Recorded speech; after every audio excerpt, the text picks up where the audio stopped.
Welcome to the Salmon Runs YouTube. Enjoy the video. You begin by isolating the problem source, solo the track, and set a 0 dB reference so you hear real balance. Insert a parametric EQ with 3 bands. This keeps choices simple. First, sweep a mid-band slowly to find harsh or muddy frequencies.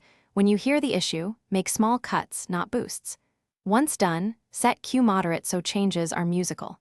Make sure to /B frequently with bypass to confirm improvement in the full mix. Now you shape tone and clarity. Use narrow cuts to remove resonances you discovered. These are surgical, so cut 2.6 dB, not more.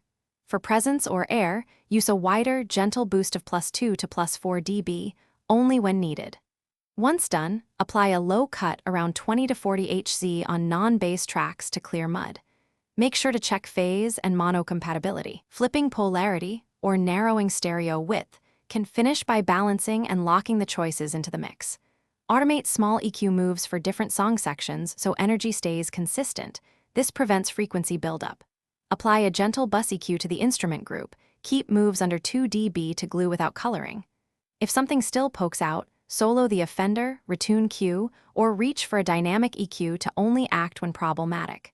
Troubleshooting tip: if masking persists, invert phase briefly to test interaction before more cuts.